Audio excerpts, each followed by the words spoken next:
A Netflix documentary made me realize my entire life was a lie. I was halfway through a new true crime documentary when I saw my father on screen, walking through the background of crime scene footage from 20 years ago.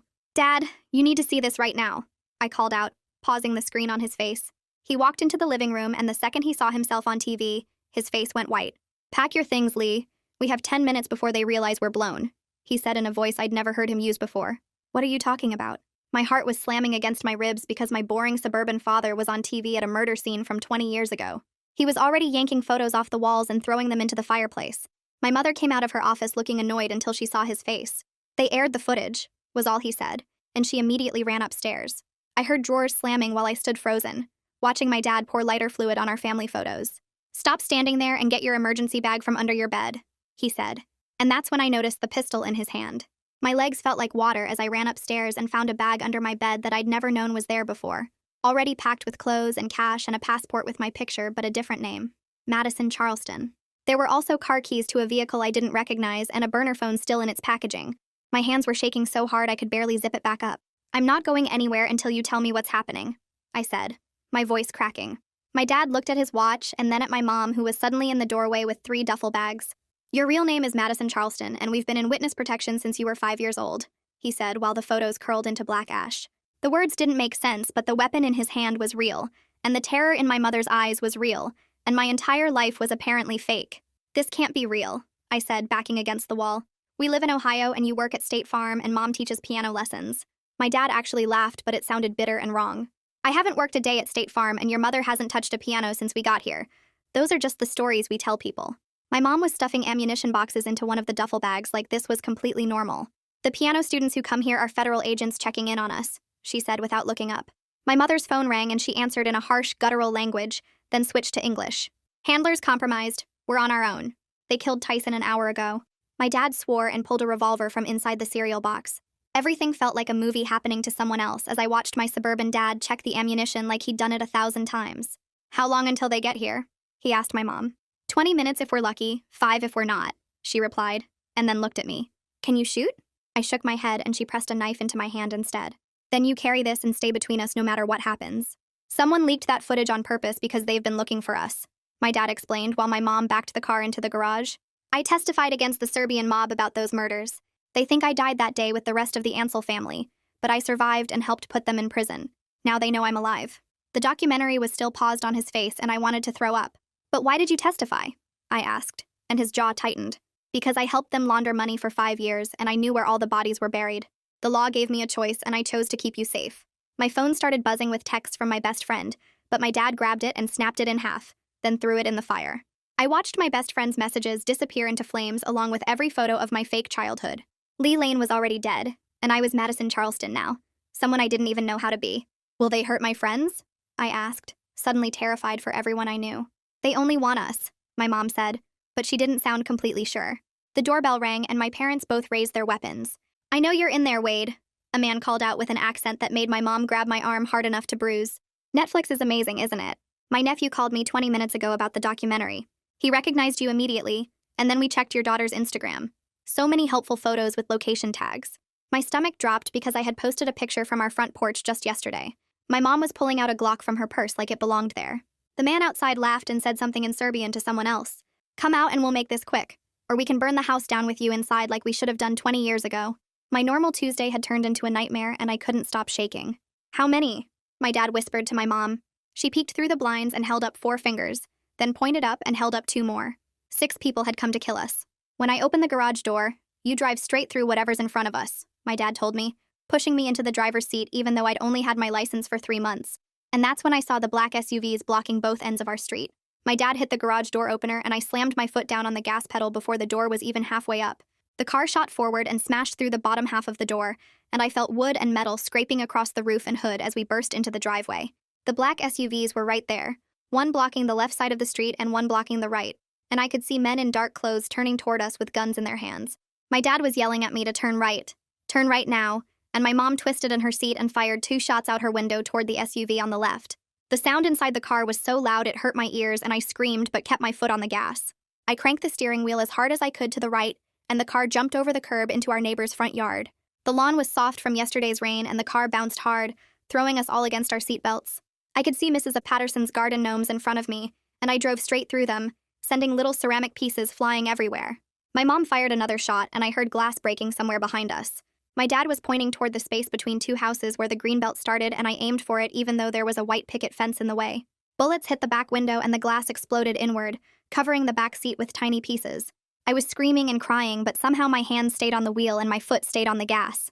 The car hit the fence and wood splintered everywhere, and then we were bouncing down a steep slope into the drainage area. The car bottomed out hard and something metal scraped underneath, making a horrible grinding sound. My dad pointed to a concrete tunnel opening and I drove toward it, the car sliding sideways in the mud. We made it maybe 20 feet into the tunnel before the car got stuck on something and the wheels just spun uselessly. My dad yelled for us to get out and run, and I grabbed my emergency bag and threw open the door. The tunnel was dark and smelled like sewage and old water, and I could hear shouting in Serbian coming from behind us. My mom grabbed my arm and pulled me forward into the darkness, and we started running. The knife she had given me was still in my other hand, and I gripped it so hard my fingers hurt. My lungs were burning after just a few seconds because I'm not a runner and I've never been this scared in my entire life. We were splashing through water that came up to our ankles, and it was so dark I couldn't see anything except the tiny flashlight my dad was holding. Behind us, the shouting got louder, and I heard at least 2 different voices echoing through the tunnel. My dad suddenly pulled us sideways into a concrete alcove I hadn't even seen, and we pressed ourselves against the cold, wet wall. I was trying so hard to control my breathing, but my chest was heaving, and I thought for sure they would hear us. My mom had her gun raised toward the tunnel opening we'd just come from, and my dad was covering the other direction with his revolver. The footsteps got closer, and I heard men talking in that harsh language, and then a flashlight beam swept past our hiding spot. I held my breath and squeezed my eyes shut like that would somehow make me invisible. The footsteps passed right by us, so close I could smell cigarette smoke on someone's clothes. The voices moved away down the tunnel and I started to breathe again, but then they came back. The searchers walked past our alcove a second time, and I heard one of them say something that made the others laugh. The water sounds and the echoes seemed to confuse them about exactly where we were hiding. After what felt like hours but was probably only 10 minutes, the voices faded away completely. My dad waited another minute, then signaled us to move deeper into the drainage system, away from where the searchers had gone. We walked for what felt like forever through the dark tunnels, taking turns whenever my dad indicated. Finally, we reached a different exit that came out in someone's backyard 6 blocks from our house. We climbed out covered in mud and dirty water, and I was shaking so hard I could barely stand. My mom pulled out the burner phone and made a call, speaking in English this time. She said we needed immediate pickup and our handler was dead, then gave an address I didn't recognize. When she hung up, she told my dad she was going alone to get the backup car from a storage unit, and she'd meet us at the gas station on Miller Road in 20 minutes. My dad tried to argue, but she was already running toward the street. My dad and I hid behind a dumpster at a closed gas station, crouching in the shadows while he kept checking his watch. This was the first moment we'd had to actually breathe since I paused that documentary. I looked at my dad and realized he wasn't the boring insurance agent anymore. He was someone who knew how to run and hide and shoot, and that person had always been there under the surface. His hands were steady on his gun, and his eyes kept scanning the street like he'd done this 1,000 times before. 20 minutes later, my mom pulled up in an old Civic I'd never seen, and we jumped in with our bags. She'd changed into different clothes and had a baseball cap pulled down low over her face. She looked nothing like the woman who taught piano lessons and made cookies for her students last week. As we drove away from our neighborhood, my dad finally started explaining everything. He talked about the Ansel family murders and how he helped the Serbian mob launder money through real estate deals for 5 years. He said there were bodies buried in construction sites around the city, and he kept detailed records of every transaction and every murder he knew about. Those records put 15 people in prison after he testified. I was sitting in the back seat realizing my father was both a criminal and the reason those criminals went to jail. The story he was telling didn't match the dad who helped me with my math homework and took me to soccer practice. I interrupted him and said that my Instagram post from yesterday showed our front porch, and I had the location tag turned on. The silence in the car after I said that was worse than any yelling could have been. I watched my mom's hands get tight on the steering wheel, and my dad closed his eyes like I'd just punched him in the stomach. My mom checked the rearview mirror for the 3rd time in 2 minutes, and her jaw got tight. She told us there was an SUV 3 cars back that had followed us through 4 different turns. My dad twisted around to look, but she snapped at him to face forward because we couldn't let them know we'd spotted them. My stomach dropped because I thought we'd gotten away clean. Mom suddenly cranked the wheel right, and we shot into a shopping center parking lot so fast the tires squealed. She wove between parked cars like she was playing a video game, cutting across empty spots and around light poles. I grabbed the door handle and held on while she aimed for a narrow gap between 2 buildings. The service alley was barely wide enough for our car, and I heard something scrape against the passenger side. We burst out onto a different street, and Mom floored it, checking the mirror again. The SUV tried to follow us into the alley, but it was too wide and got stuck between the buildings. I looked back and saw it reversing while the driver's door opened. We merged onto the highway and immediately hit stop traffic. Cars were packed bumper to bumper and nobody was moving. Mom didn't even slow down. She jerked the wheel and drove onto the shoulder, squeezing between the concrete barrier and the line of cars. Our side mirror hit the barrier and exploded into pieces of glass and plastic. The grinding sound made my teeth hurt. I looked out my window and saw angry drivers yelling at us as we passed. Then I saw the SUV again 2 lanes over, stuck in the same traffic we were bypassing. The driver had his phone pressed to his ear and his mouth was moving fast. My dad said they were calling the others to coordinate and we needed to get off this highway now. Mom took the next exit doing 50 miles per hour and the car tilted sideways. I thought we were going to flip, but somehow the tires held. My dad pulled out the burner phone and dialed a number with shaking fingers. He asked for the U.S. and Marshals Service duty line and then said something that sounded like a password. The words came out smooth like he'd practiced them 1,000 times. He explained that their witness protection family was blown and handler Tyson was dead, and they needed immediate help. A woman's voice came through the speaker asking him to verify his identity code. He rattled off numbers and letters while Mom took random turns through a residential neighborhood. The woman said her name was Marshal Nora Lee, and she would call back in 5 minutes after verification. The phone went dead and my dad stared at it like he could make it ring faster. Mom pulled into a gas station and the car finally stopped moving. My hands were cramping from holding the door handle so tight. Mom reached into the back seat and shoved a hoodie at me, then handed me a pair of sunglasses even though the sun was setting. She told me to put them on right now and keep my head down. My dad got out to pump gas and I watched him scan every person at the other pumps. His hand stayed near his waistband where I knew he had the gun tucked. A woman walked past our car and my dad's whole body tensed until she got in her own vehicle and drove away. I realized we couldn't use credit cards or debit cards or anything that would show up in a computer somewhere. We couldn't call anyone or check social media or do any of the normal things that left digital footprints. We were completely disconnected from the world I knew. The burner phone rang and my dad answered it before the first ring finished. Marshal Nora Lee gave him an address for a library in the next town. She said we needed to meet her there in 40 minutes. She told him to vary his speed and take different routes, and if he spotted another tail, he should abort and call her with a new meeting point. My dad repeated the address back to her twice to make sure he had it right. When he hung up, he programmed the address into an old GPS unit from the glove box instead of using a phone.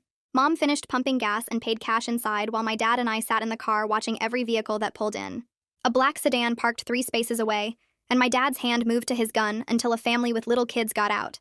I was seeing threats everywhere now, and I hated it. During the drive, Mom started talking without looking at either of us. She said she was never actually a piano teacher before witness protection. Those weekly students who came to our house were federal agents doing check-ins disguised as lessons. She used to work in private security overseas, which is why she knew how to shoot and speak Serbian and drive like we were in an action movie. My dad added that they met on a protection detail in Eastern Europe, and that was the only true thing about their relationship we'd ever been told. Every single story about how they met and fell in love was fake. Every anniversary celebration was based on a lie. I sat in the back seat realizing I didn't actually know my parents at all. The people I'd lived with for 17 years were strangers wearing my parents' faces. We reached the library parking lot exactly 40 minutes after the call. A plain gray sedan was parked near the entrance with someone sitting in the driver's seat. My dad told us to stay in the car while he approached alone. He walked slowly with his hands visible and stopped a few feet from the sedan. A black woman in her 40s got out wearing a blazer and khaki pants. She looked like a teacher or a businesswoman. Nothing like what I expected a U.S. Marshal to look like. She asked my dad something and he started reciting details that sounded like dates and places and names. She nodded and gestured for us to join them. Up close, I could see she had gray streaks in her hair and tired eyes. She introduced herself as Marshal Nora Lee and shook hands with my mom. Then she looked at me and said, "I must be Madison." Hearing my real name out loud from a stranger made me feel dizzy. Nora told us handler Tyson was found shot in his apartment 3 hours ago. 2 bullets to the head, execution style. She said it looked professional and the crime scene was clean. Nora explained that someone inside the documentary production company leaked information about the footage before it aired. The mob had time to prepare and coordinate the attack on our house. She said the Marshals Service was investigating the leak, but right now her only priority was keeping us alive. She needed us to follow her to a temporary safe house while they figured out next steps. My dad asked how long we'd have to stay there and she said she didn't know yet. Everything depended on what the investigation turned up and whether they caught the people hunting us. She told us to get our bags and transfer them to her sedan. My dad hesitated and I saw him touch the gun under his jacket. Nora's eyes tracked the movement and her expression hardened. She told him he needed to surrender the weapon before they went any further. My dad said absolutely not, and his voice got loud. He argued that the gun was the only thing keeping us alive and he wasn't giving it up to anyone. Nora said she couldn't transport armed civilians and it was against policy. They went back and forth getting angrier, and I saw my mom step between them. She pointed out that Nora was literally our only lifeline right now, and we couldn't afford to lose federal protection over a gun. My dad looked at her like she'd betrayed him. Then I heard my own voice saying we should trust her because we didn't have any other options. Both my parents turned to stare at me. I said the mob had already found us once and they'd find us again if we tried to run on our own. At least with Nora, we had resources and information and a plan. My dad's shoulders dropped and he slowly pulled the gun from his waistband. He handed it to Nora Grip first, and she secured it in a lockbox in her trunk. The safe house turned out to be a motel room that smelled like cigarettes and cleaning chemicals. Bars covered the windows and the view showed a dumpster and a brick wall. Nora explained the rules while we stood in the doorway with our bags. We couldn't use our phones or contact anyone we knew or leave without her approval. She would be in the connecting room with the door cracked open. If we needed anything, we knocked on the connecting door. We didn't go outside. She asked if we understood, and we all nodded. My dad asked about food, and she said she'd order delivery, but we had to stay away from the windows when it arrived. She handed my mom a burner phone with only her number programmed in. Then she went into the connecting room and I heard the lock click. I looked around at the dingy furniture and stained carpet and realized this was my life now. No home, no friends, no identity, just a motel room with bars on the windows and a federal agent guarding the door. That night, I couldn't sleep on the scratchy bedspread that smelled like old smoke and chemical cleaner. My parents were in the other bed whispering to each other in harsh voices that cut through the darkness, and I could hear my dad saying something about protection, and my mom responding with angry words about trust.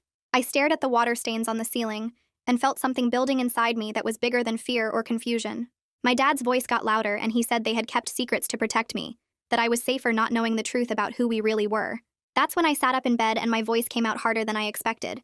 I told him that protection through lies just made everything worse, that I had posted location tags on Instagram because nobody taught me I was living under a fake identity. The room went silent and I could feel both of them staring at me in the dark. My mom started to say something, but I cut her off and told them I deserved to know the truth about everything from now on, no matter how scary or complicated it was. I said I was the one who accidentally led killers to our house, and I needed to make informed decisions instead of being treated like a little kid who couldn't handle reality. My dad sat up and I saw his silhouette against the window bars. My mom reached across and touched his arm, and something passed between them that I couldn't see but could feel.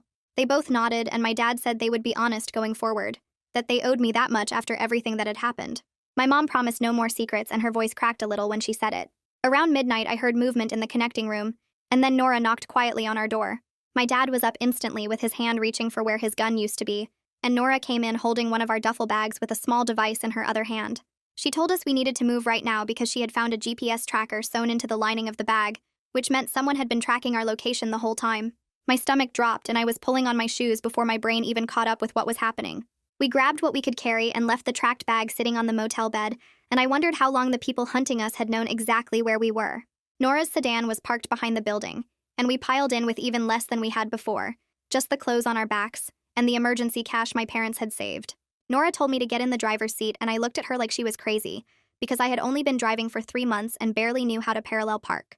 She said I needed to practice evasive driving under her instruction, and that sitting in the passenger seat was the best way to teach me. My hands were already sweating when I gripped the steering wheel and started the engine.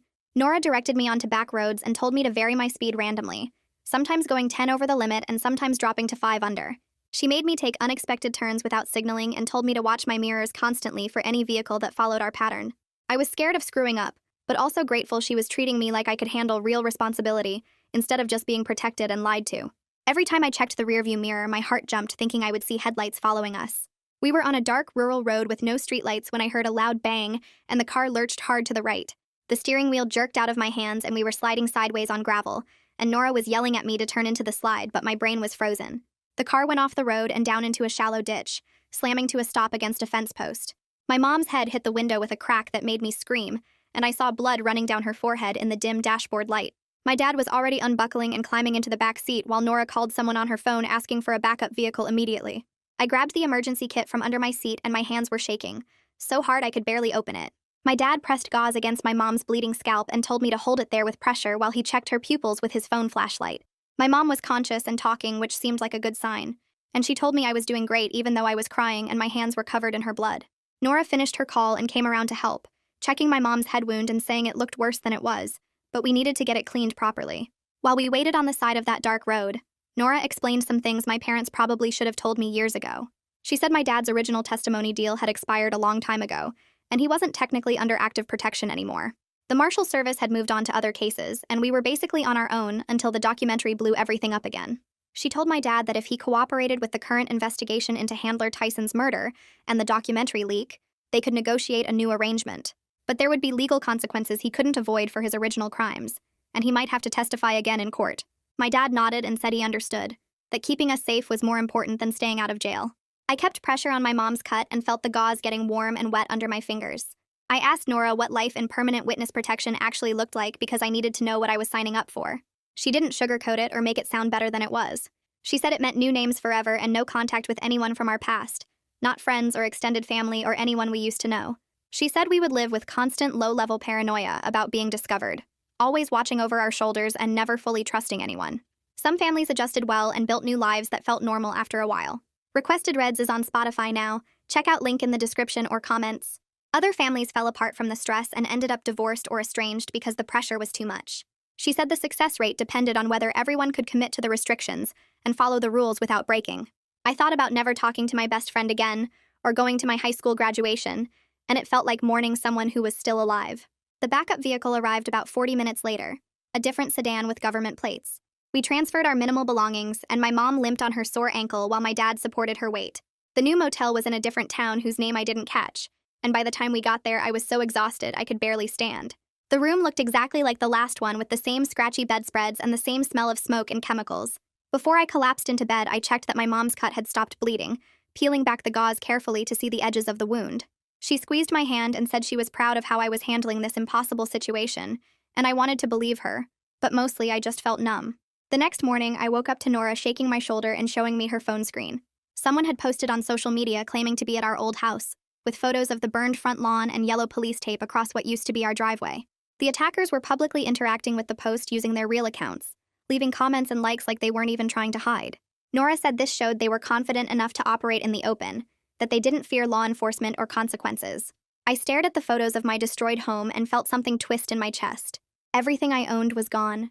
Every piece of evidence that I had lived there as Lee Lane for 12 years. I had an idea and told Nora that maybe we could work backward from the documentary to figure out who leaked the information in the first place. She looked at me with something like respect in her eyes and said I was thinking strategically, which was exactly what we needed. She explained that the Marshal Service was already investigating the leak, but having the family's perspective might help connect dots they were missing. She made a call to her supervisor and got permission for me to contact the production company under monitored conditions. I would have to be careful about what I said and stick to questions about the footage chain of custody, but at least I could do something useful instead of just hiding and running. Nora handed me a clean phone and pulled up the production company's number, and I took a deep breath before dialing. The phone rang 3 times before a woman answered with a tired hello, and I stumbled through explaining who I was and why I was calling. She went completely silent for about 10 seconds, and then I heard her voice crack when she said she was so sorry, that she had no idea the documentary would put anyone in danger. Gemma started talking fast about how the crime scene footage came from police archives, and went through their standard process where they blur all faces before it goes to air, but someone must have gotten to the original unblurred version before the editing team processed it. She sounded genuinely upset and kept apologizing while I sat there holding Nora's phone and trying to figure out if this information actually helped us. Nora gestured for me to put it on speaker, and Gemma explained that the footage went through 3 different editing houses before final production, which meant at least a dozen people had access to the raw files at various points. She promised to send Nora the complete chain of custody documentation for that specific piece of footage, and I could hear her typing while she talked, like she was already pulling up the records. When I hung up, I felt worse instead of better because now I knew exactly how many opportunities there were for someone to leak our location. I looked at Nora and admitted that I was the one who made it easy for them anyway, because I posted my location on Instagram all the time, including a picture from our front porch just yesterday. Nora set down her coffee and told me that yes, I made a mistake, but I was 17, and the adults in my life should have taught me better about keeping our location private, so the blame wasn't entirely mine to carry. My dad came out of the bathroom looking pale and asked what the producer said, and my mom was sitting on the bed rewrapping her ankle with fresh bandages. Nora laid out a plan to bring us into the federal courthouse where we would be secure while they worked with local police and the FBI to coordinate our protection. My dad immediately tensed up and said he didn't like the idea of going into any government building because it felt like surrendering control of the situation. My mom looked at him and pointed out that control was an illusion we lost the moment that documentary aired on Netflix, and we needed to accept help from people who actually knew what they were doing. We packed up our stuff again and loaded into Nora's sedan with me driving, because she said I needed more practice with evasive maneuvers. The freeway was busy with morning traffic, and I was trying to stay calm while merging into the middle lane when 2 vehicles suddenly appeared on both sides of us. Nora recognized it immediately as a coordinated attack and started giving me rapid instructions to accelerate into a gap between cars ahead. I pushed the gas pedal down and squeezed through a space that barely looked wide enough, hearing metal scrape as both side mirrors got ripped off against the other cars. One of the attacking vehicles tried to follow but clipped another car and spun out across 2 lanes, and Nora was already on her radio calling for immediate police response to our location. The second attacking vehicle was still right behind us, and Nora told me to take the next exit onto a construction zone, where the narrow lanes and barriers would make it harder for them to maneuver. I took the exit, doing 60 miles per hour, and nearly lost control on the gravel shoulder, the car fishtailing before I managed to straighten it out and keep moving forward. We were weaving between orange construction equipment and concrete barriers when I heard gunshots hit the back of our car. Nora rolled down her window and returned fire while shouting at me to keep driving, and I was crying and driving and praying all at the same time because this was actually happening and I could die right now. My mom was in the back seat with her gun drawn covering the other side, and my dad was trying to reload his pistol with shaking hands. I saw an opening into a half-finished housing development and swerved into it without thinking, the car bouncing violently over rough dirt roads between wooden frames that would eventually be houses. The pursuing vehicle tried to follow, but their tires couldn't grip the soft mud, and they got stuck about 50 yards behind us. Nora yelled for us to abandon the car and run, so I slammed on the brakes and we all jumped out and sprinted toward the nearest unfinished house. My mom's ankle gave out as we were climbing through a window frame, and she went down hard with a scream that made my heart stop. My dad and I grabbed her arms and dragged her into a bathroom that was just framed in wooden studs with no walls or fixtures yet. Nora positioned herself at the doorway with her weapon drawn and her phone out calling for backup, and I could hear our attackers shouting to each other somewhere in the development. The voices got louder and I could hear boots crunching through construction debris somewhere close by. My mom's breathing was fast and shallow next to me, and my dad kept his gun pointed at the doorway opening while Nora pulled out her phone. She spoke quietly into it, giving an address I didn't recognize and saying her federal badge number. Then she looked at all three of us and her face was serious. "If they start shooting, we stay flat on the ground no matter what," she said, and I nodded even though my whole body was shaking. The footsteps were coming from 2 different directions now, and I pressed myself harder against the wooden studs, trying to make myself smaller. Someone shouted in Serbian from what sounded like the next building over, and another voice answered from somewhere behind us. Nora shifted her position and raised her weapon toward the empty doorway, her finger resting along the side of the gun instead of on the trigger. I could hear my own heartbeat pounding in my ears, and the knife handle was slippery with sweat in my palm. The attackers were checking each unfinished structure methodically, and we were running out of time before they reached ours. A shadow moved past the window frame and my mom grabbed my arm to keep me still. Then boots hit the floor inside our building and Nora fired 2 shots straight up through the open ceiling that echoed so loud my ears rang. The attackers started yelling and returned fire, but the bullets hit wooden studs and concrete in weird places because the empty building made all the sounds bounce around confusing. Nora fired 1 more shot toward the doorway and I heard someone curse in Serbian and scramble backward. Then police sirens cut through the air, getting louder fast, and the attackers were suddenly running away from us instead of toward us. Car doors slammed and engines revved and tires spun in the mud, and within seconds I heard different vehicles arriving with more sirens. Nora told us to stay put while she checked the situation, and she moved to the window opening with her badge held up high. Police were spreading out through the construction site in tactical formation, and I watched one officer tackle a man who wasn't running fast enough. The guy went down hard with his face in the dirt, and 3 officers swarmed him with handcuffs, and relief hit me so strong that my legs gave out, and I slid down the wall shaking. My mom wrapped her arms around me, and my dad finally lowered his weapon, and we just sat there in the dusty bathroom that wasn't really a bathroom while police secured the area outside. A detective in a suit jacket showed up 20 minutes later and separated us for interviews.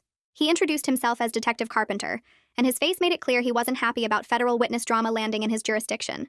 He asked me to walk him through everything from the documentary to right now, and I could tell from his questions that he thought maybe we weren't telling him the whole truth about being victims. When I explained about my dad testifying 20 years ago, Detective Carpenter wanted to know exactly what crimes my dad committed before he testified. I told him about the money laundering and helping hide bodies, and I watched his expression get harder.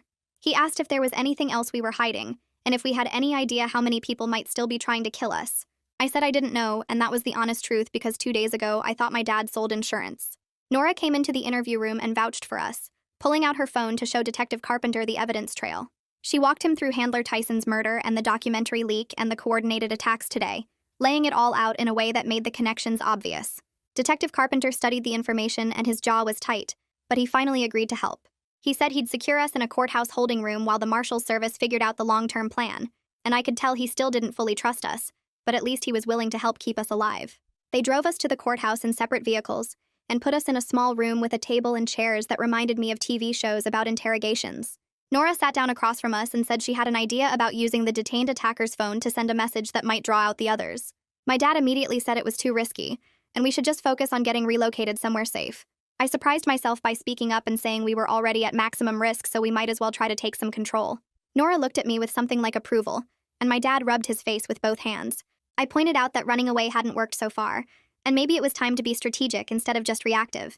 My mom agreed with me, and my dad finally nodded, and Nora started explaining her plan in more detail. I volunteered right away to be the one to deliver whatever message they needed, and Nora's response was immediate and firm. She said absolutely not, and when I argued that I was already involved and wanted to help, she didn't budge. Putting a minor in operational danger was a line she wouldn't cross no matter what, and even though I was frustrated, I had to respect that she had boundaries. My dad looked relieved, and my mom squeezed my hand like she was proud I'd offered, but also glad Nora had refused. Instead, Nora pulled up my old Instagram account on her tablet, and we worked together to create a story post with a fake location. We picked a coffee shop across town and made it look like I was there right now, using an old photo from my camera roll that didn't have obvious date markers. Nora's team was monitoring for any suspicious activity near that location, and we watched the view count on the story tick up slowly. My hands were shaking as I watched because this felt like using myself as bait even though I wasn't physically there. Within 40 minutes, the views jumped up fast, and Nora got a call from one of her team members. A vehicle matching the attacker's description had just pulled into the coffee shop parking lot, and surveillance cameras got clear photos of the license plate. Detective Carpenter came back into the holding room and said he was getting a warrant to pull the rental records, and I felt a weird mix of scared and proud that our plan had actually worked. The license plate traced back to a rental company downtown, and within another 20 minutes, Detective Carpenter had the name on the rental agreement and was coordinating with other agencies to find out who was coordinating all these attacks. My phone buzzed in my pocket, and I jumped before remembering it was the burner phone from my emergency bag, not my real phone that my dad had destroyed. Nora took it from me and answered, then handed it over, saying it was producer Gemma calling back. Gemma's voice was tight with guilt as she said she was willing to delay the next episode of the documentary and add warnings about unintended consequences. It felt like such a small thing compared to everything that had happened, but at least it was something. I thanked her and said I understood she didn't mean for any of this to happen, and she promised to cooperate fully with the investigation into who leaked the footage. When I hung up, I realized it was the first time in 2 days that something had gone even slightly right, and even though it couldn't undo the damage, it felt like one tiny piece of this nightmare was addressed.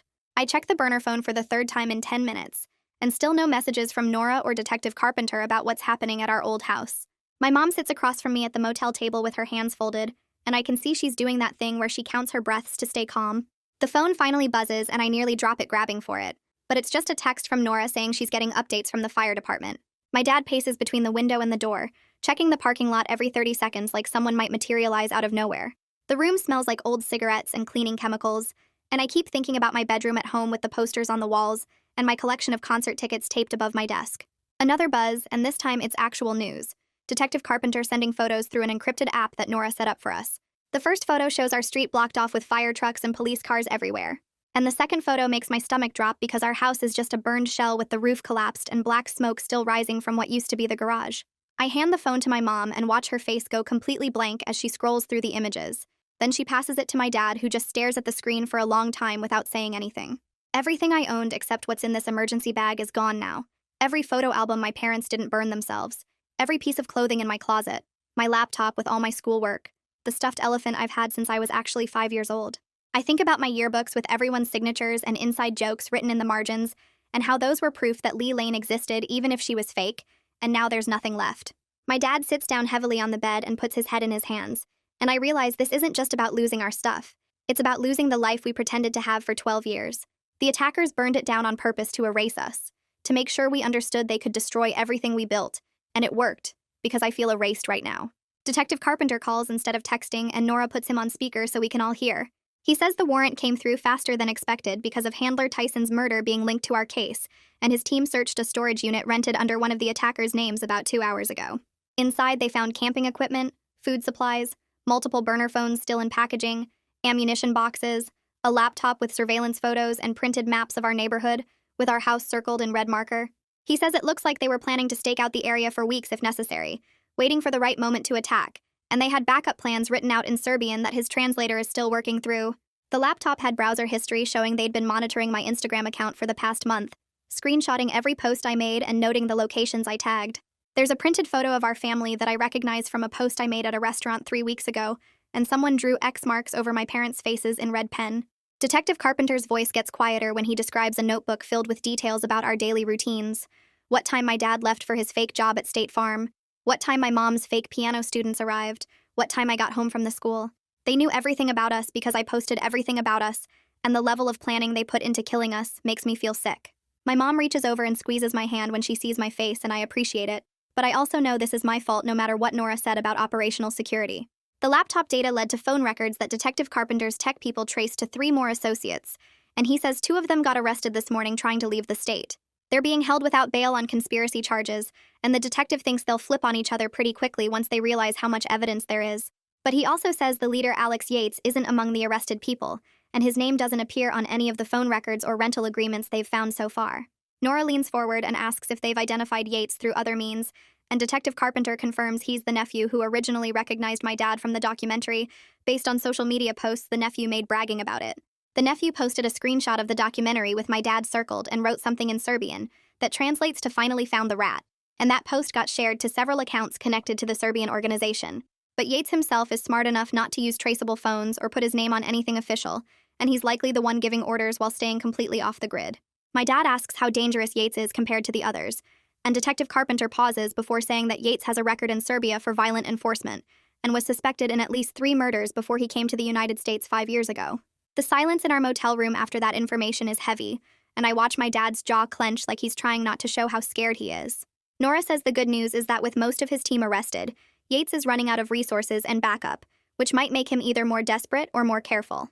Nora ends the call with Detective Carpenter and sits down with my dad at the table, and I can tell from her expression this is going to be a serious conversation.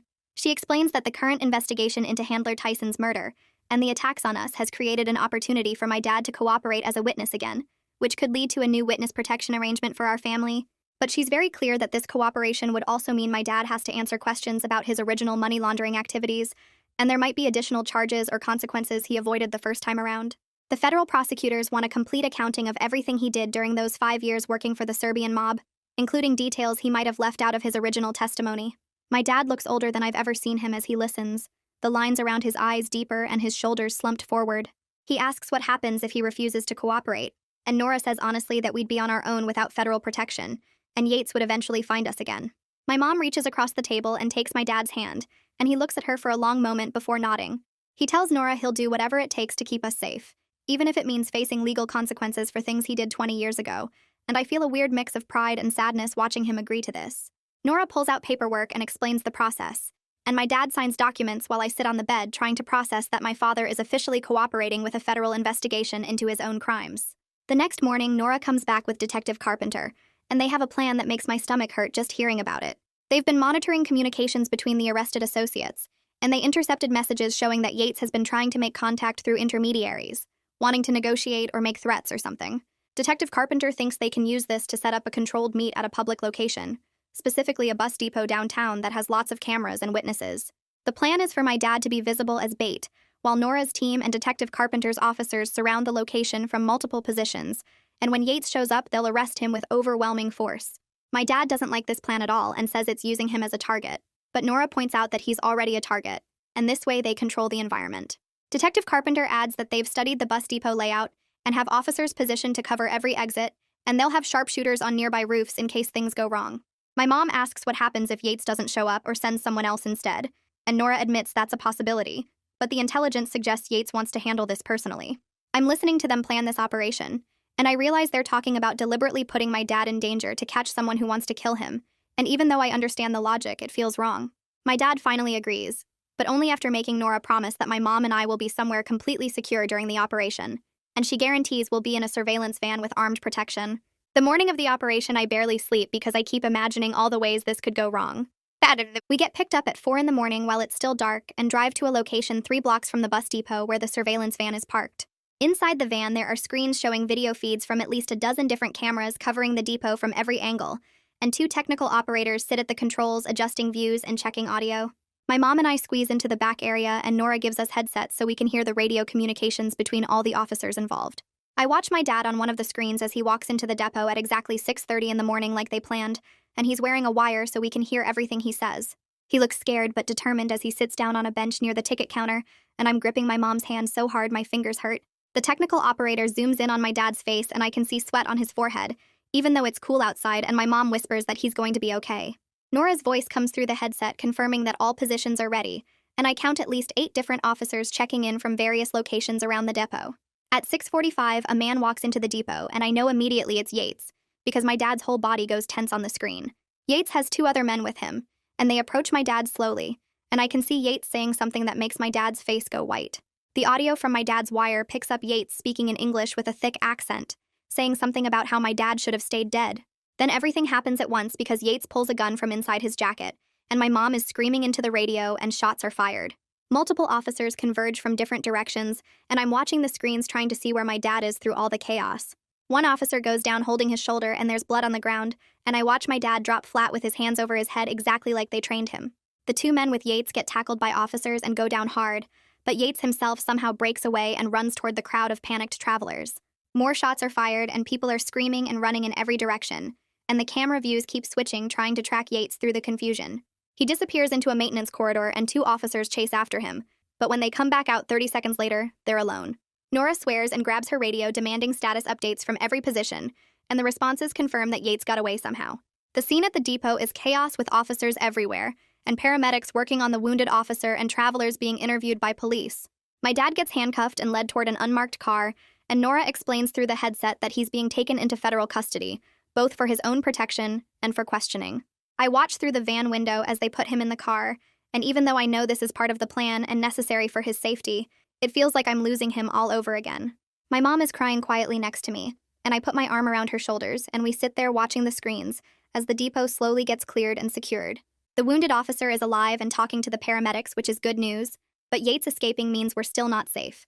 Nora climbs into the back of the van with us and apologizes for how the operation went, and I can see she's frustrated and angry about Yates getting away. She promises that every law enforcement agency in the region is now looking for him, and with his face all over the news and his associates arrested, he won't be able to hide for long.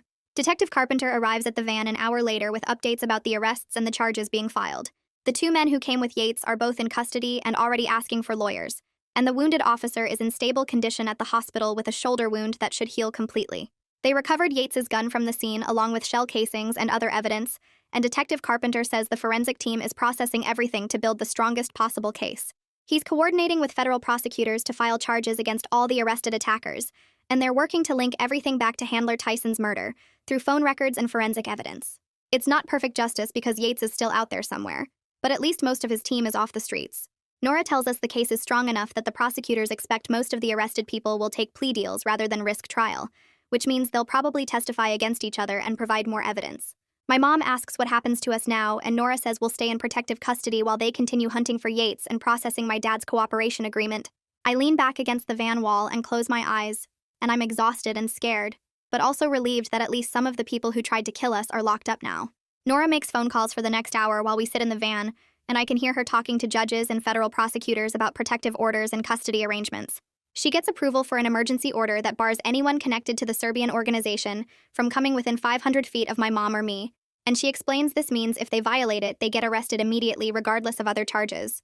The wounded officer is stable at the hospital, and his shoulder injury should heal completely according to the paramedics who updated Nora, which makes me feel slightly less guilty about this whole mess. Nora arranges for us to move to a secure apartment while they continue investigating and hunting for Yates, and she promises this place will be better than the motels we've been hiding in. We drive to a medical facility where my mom finally gets her ankle properly examined by a doctor who says it's badly sprained but not broken. They wrap it in a stiff brace and give her crutches, and watching my mom struggle to stand on one leg makes everything feel more real somehow. We sit in the quiet exam room after the doctor leaves, and my mom just starts crying, these deep, shaking sobs that scare me more than the guns did. She apologizes for all the years of lies and for not preparing me better for the possibility our cover could get blown, and I don't know what to say, so I just hold her hand and let her cry. She keeps saying she thought we'd be safe forever, and she wanted me to have a normal childhood, and I tell her I understand, even though I'm still angry about the secrets. Later that day, Nora shows us a news article on her phone about producer Gemma issuing a public statement. Gemma talks about the documentary's unintended consequences and announces Netflix is implementing new protocols for protecting witness identities in archived footage. She also agrees to blur additional identifying details in our footage and remove all location metadata from future airings of the episode. It doesn't undo the damage, but at least it might prevent this from happening to other families, and I appreciate that Gemma took responsibility instead of making excuses. That night, Nora drives us to our temporary apartment, which is in a bland building with security cameras and locked entry doors. The apartment itself has basic furniture and feels sterile like a hotel room, but it's clean and quiet and nobody's trying to kill us here. Nora sits down at the kitchen table with us and explains the logistics of getting new identities and relocating to a different region. This time she asks me what kind of place I'd like to live and what I want to study in the school, treating me like I actually have some control over my future. I tell her I want to live somewhere with actual seasons and maybe near a college so I can take classes eventually, and she writes this down like my preferences actually matter. The next morning, Nora sets up a monitored video call with my dad, who's being held in some federal facility. His face appears on the laptop screen and he looks tired and older, wearing an orange jumpsuit that makes everything feel more serious. He apologizes without making excuses for his past crimes or for keeping secrets from me my entire life. I tell him I need time to process everything, but I don't want to lose contact with him completely, and we agree to rebuild trust slowly with clear boundaries about honesty. He asks if my mom is okay, and I tell him about her ankle and the brace, and I can see him wince even through the video screen. We only talk for 15 minutes because Nora says that's the limit, and when the call ends, I feel drained but also slightly better than before. Detective Carpenter calls Nora that afternoon with updates about the arrested attackers. Bail was denied for all of them due to flight risk, and the severity of charges including conspiracy to commit murder. Alex Yates is still at large but now has federal warrants, and every law enforcement agency in multiple states is actively hunting for him. Carpenter says they're also investigating Yates's financial records and known associates to figure out where he might be hiding. My mom sits me down after Carpenter's call and admits she's been hiding the full extent of her training and capabilities because she wanted to believe we'd never need them. She tells me she worked for a private security company overseas before witness protection, and she knows how to do things she's never told me about. She promises complete transparency going forward about her skills, her past, and any potential threats we might face. I tell her that honesty is the only way we can function as a family now, and she agrees and squeezes my hand. We spend the next 2 days packing out our remaining belongings from storage units and scrubbing our digital footprint with help from a tech specialist the Marshals Service sent over. The specialist shows me how to delete my Instagram account properly and erase cached data and archived posts. I watch years of photos disappear from the screen as I click through the deletion process, and it feels like saying goodbye to a version of myself that never really existed in the first place. All those pictures of Lee Lane at the school events and birthday parties and casual moments, all of it was built on lies and now it's just gone. The specialist also helps us close email accounts and remove our information from various databases, and by the end of the second day, it's like Lee Lane never existed at all. On the 5th morning, I wake up in the secure apartment and find Nora making coffee in the kitchen. She calls me Madison for the first time instead of Lee, asking if I'm ready to start the relocation process. I take a deep breath and say yes. And I realize that even though I'm scared and angry and grieving for my old life, I'm also still here and still fighting. My mom is alive and my dad is safe in custody, and most of the people who tried to kill us are locked up. Yates is still out there somewhere, but we survived this far, and that has to count for something. Nora pulls out paperwork for our new identities and starts explaining the next steps, and I force myself to focus on her words instead of thinking about everything we're leaving behind. This is my life now, and I need to figure out how to live it, one decision at a time. And that's today's story. Thanks for listening. It really means a lot to know you're on the other side of the screen. I hope it brought a smile or two. Subscribe if you'd like to keep building these moments together.